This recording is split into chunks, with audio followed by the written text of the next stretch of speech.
Good evening all of you. आज आप लोगों का कॉस्ट का पेपर कंप्लीट हुआ है। फ्राइडे संडे को परसों आप लोगों का ऑडिट का एग्जाम है, तो मैंने ऑडिट के लिए बड़ा सोच समझ के एबीसी एनालिसिस बनाया है।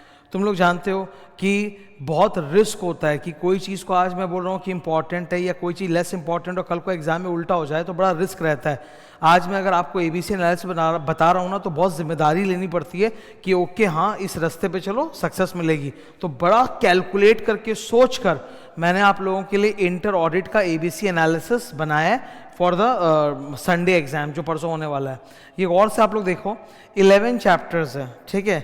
11 चैप्टर्स में ना ICAI ने एक वेटेज दे रखा है, उसमें चैप्टर 4 और 6 को एक ग्रुप मानते हैं और 9 और 10 को एक ग्रुप मानते हैं। इसीलिए हम लोग भी 4 और 6 को एक साथ ही पढ़ेंगे और 9 और 10 को भी एक साथ ही पढ़ेंगे, ठीक है। इन चैप्टर्स में कौन कौन से स्टैंडर्ड्स आते हैं तुम्हारे सिलेबस में 30 स्टैंडर्ड्स ऑन ऑडिटिंग है, तो किस चैप्टर में कौन सा स्टैंडर्ड आता है वो भी सामने मैंने लिख दिया ताकि अपने को पता चले कि how many standards we are covering, okay. इनका जो वेटेज आप देख रहे हो ये ICAI ने बताया है 4 to 6 marks, 8 to 12 marks, 8 to 12। Chapter 4 और 6 मिला के 12 से 18 मार्क का है। नीचे आओ, वो जो दो हाथी चैप्टर है ना, स्पेशल ऑडिट, बैंक ऑडिट, वो दोनों हाथी मिला के 12 से 18 का है। और ये एथिक्स है 8-10, टोटल 80 से 120 मार्क का वेटेज है। मतलब पेपर वही 119 मार्क का सेट होता है, तो उन्होंने 80 to 120 के हिसाब से वेटेज दिया है। Now size of the chapter, आप कोई भी किताब से पढ़ रहे हो, मैं आपको गारंटी बताता हूं कि साइज ऑफ द चैप्टर इस तरह से है। कुछ चैप्टर्स स्मॉल है, कुछ मीडियम है, कुछ बिग है और कुछ वेरी बिग है। तो वेटेज जो है ना वो इस लिहाज से है कि हमारे हाथ में जो ये 1.5 डेज है फॉर रिविजन, कम चैप्टर या कम कंटेंट में ज्यादा मार्क्स आए। तो हर वो चैप्टर चाहे वो स्मॉल हो, मीडियम हो, बिग हो या वेरी बिग हो, अगर उसमें मेहनत से मुझे ज्यादा मार्क्स मिल सकते हैं तो वो मेरे लिए A कैटेगरी है, ठीक है। फिर वैसे ही B कैटेगरी, फिर C कैटेगरी, तो मैंने अकॉर्डिंगली उनकी कैटेगराइजेशन कर दी है। अब ये रहा आपके सामने समरी, देख लो आप एबीसी एनालिसिस। A कैटेगरी के चैप्टर्स ये रहे, चैप्टर नंबर 1, 2, 4, 6, 7, 11, ये 6 चैप्टर्स हैं और ये मिलाकर 20 स्टैंडर्ड्स कवर करते हैं। सामने आपके लिखा हुआ है, इनका वेटेज एग्जाम में 40 to 58 मार्क्स है, ठीक है। मतलब A category strong. B category chapters 3, 5 और 8। 5 नंबर वो आइटम्स ऑफ FS है जो सबको बहुत बड़ा लगता है। 3 number risk assessment and control, वो बहुत बड़ा लगता है। 8 नंबर ऑडिट रिपोर्ट कारो, वो भी काफी बड़ा चैप्टर माना जाएगा। इनमें मिलाकर 10 स्टैंडर्ड्स होते हैं। इनका वेटेज है 28 to 44 मार्क्स। ये हमारे लिए कैटेगरी B है।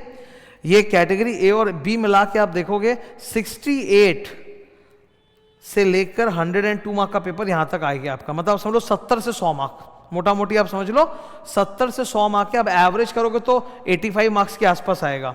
70 से 100 मतलब आपका 85 मार्क्स हुआ, तो 85 मार्क्स एवरेज है, ठीक है। तो 85 मार्क्स तक तो भाई ये 9 चैप्टर से हो जाएगा। टोटल 9 चैप्टर्स है, 9 chapters including all 30 standards. That is the best part, that is the best part कि कैटेगरी A और B मिलाकर you are not leaving any standards on auditing, you are doing all the 30 standards in your syllabus. C category में 2 chapter है, special audit, bank audit, जो लंबे लंबे cliché type के होते हैं, ठीक है। उनका वेटेज 12 से 18 मार्क का है। वो देखो उधर कोना में लिखा हुआ है, कुल मिला के 120 मार्क। तो ये है sir perfect ABC analysis. Trust me, मेरी जान निकली हुई रहती है ये सब एबीसी एनालिसिस आप लोगों के साथ शेयर करने में, बिकॉज मैं बहुत डरता हूँ कि एक तरफ मैं खुद बोलता हूँ कि नहीं भाई स्टूडेंट को सब पढ़ के जाना चाहिए, ठीक है, कड़वी सच्चाई मत करो चुन चुन के पढ़ाई, ये आज ही मैंने शॉर्ट डाला है। और दूसरी तरफ मैं खुद आपको एबीसी एनालिसिस दे रहा हूं कि भाई ठीक है, स्टूडेंट लोग ये एकदम डरे हुए रहते हैं, परेशान रहते हैं कि सर मेरा परसों एग्जाम है, 1.5 दिन है, मेरे को समझ में नहीं आ रहा क्या पढ़ना है, प्लीज बता दो, मैं रिस्क लेने को तैयार हूं। स्टूडेंट खुद बोल रहा है कि मैं रिस्क लेने को तैयार हूं, मैं 100% नहीं कर सकता, मेरे को बताओ क्या करना है।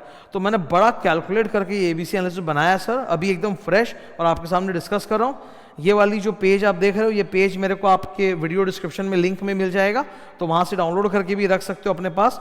ये 1.5 दिन में बहुत हेल्प करेगा। तो ये तो फर्स्ट हो गया सर एबीसी एनालिसिस आपके लिए, बहुत सोच के बनाया। दूसरा इंपॉर्टेंट पॉइंट, ऑडिट के 11 के 11 चैप्टर्स का मैंने पूरा डिटेल्ड मैराथन लेकर, डिटेल मैराथन 25 घंटे के आसपास है। 25 घंटा तो मतलब इतना भयंकर मैराथन है, उसमें सब कुछ कवर्ड है। वो मेरे और YouTube चैनल में प्लेलिस्ट में डाला हुआ है, मैं उसका लिंक भी डाल दूंगा और वो लिंक भी आपको टेलीग्राम वगैरह में शेयर कर दूंगा, वो लिंक भी डाल दूंगा वापस से एक बार, मैराथन का प्लेलिस्ट। उसमें आप देखोगे कि 11 चैप्टर का अलग से भी मैराथन है और कंबाइन कर करके 3 महा मैराथन है, महा मैराथन 1, 2, 3, तो वो सेम ही है। मतलब 11 मैराथन को ही कंबाइन करके महा मैराथन 1, 2, 3 बना है। अगर तुमसे किताब टच नहीं हो रही, अरे मत करो, मैंने 100% मैराथन कराया, पूरा मेन बुक नोट्स क्लास सब दिखा के, ठीक है। 25 घंटा बहुत होता है यार, जहाँ पूरा बैच होता है 160 घंटे का, वहाँ 25 घंटे का मैंने मैराथन लिया एकदम खट मर के। तो तुम अगर कुछ नहीं भी पढ़ सको, तुमको डर लग रहा है, प्लीज़ वो 25 घंटे का मैराथन उठाओ, मेरे को सुनते जाओ सुनते जाओ सुनते जाओ, तुम्हारे नसों के अंदर ऑडिट के वर्ड्स घुस जाएंगे, मैं बता रहा हूँ। तुम्हारे दिमाग में पूरा ऑडिट का ब्रह्मांड घूमेगा। एग्जाम में पक्का पास होना है, पक्का 100% पास होना है, फेल नहीं हो पाओगे अगर वो सुन लेते हो पूरा 25 घंटे का मैराथन तो, ठीक है। तो वो भी मैं लिंक वगैरह नीचे डाल दूंगा, आप देख सकते हो जाके। सो ये था sir ABC analysis and complete 11 chapters का मैराथन का लिंक भी मैं आपको दे दूंगा। एक लास्ट चीज़ और है, मेरी रिक्वेस्ट है तुम सबसे, ठीक है। लॉ पेपर में भी मैंने स्टूडेंट लोग को बोला था और स्टूडेंट लोगों ने बड़ा कोऑपरेट किया था। ऑडिट में भी मेरे आपसे रिक्वेस्ट है कि संडे को जब आपका एग्ज़ाम हो जाए ना, तो प्लीज़ ऑफिस नंबर पे एक बार फुल ऑफिस नंबर बताना। तो ये ऑफिस नंबर है और ये मेरा पर्सनल नंबर है, ठीक है। इस पे प्लीज़ ऑडिट एग्जाम जैसे संडे को ख़त्म हो 2 से 5, तो उसके बाद जाके अपना पेपर शेयर कर देना, ताकि मैं उस पेपर एनालिसिस और MCQ एनालिसिस आपके साथ शेयर कर सकूं। क्योंकि स्टूडेंट के पास एग्जाम के जस्ट बाद में एक बहुत बड़ी क्यूरियोसिटी होती है कि सर हमने 30 मार्क का जो MCQ किया है, 15 MCQs, बताओ कितना राइट है रॉन्ग, एक बार कम से कम उससे तो पता चला कितना मार्क्स आएगा, पास होंगे फेल होंगे। तो मैं MCQ एनालिसिस कर दूंगा और पेपर एनालिसिस करके बता दूंगा कि हमारे इस ABC में से कितना परसेंटेज कैसे कौन सा आया, क्या फंसा। तो please do that on Sunday, okay, ठीक है। तो ये मेरी एक रिक्वेस्ट है तुम लोग से। Obviously this request is to help you only, you have to help me a little bit, just give me the paper and I will analyse and put it for you, okay. So ये weightage का chart आपको video description में मिल जाएगा, मेरे marathon का playlist का पूरा link भी नीचे मिल जाएगा। All the best, all the very best to all of you for your audit exam. भगवान करे तुम सब का एग्जामिशन आए, अच्छे से एग्जाम दो। God bless, thank you.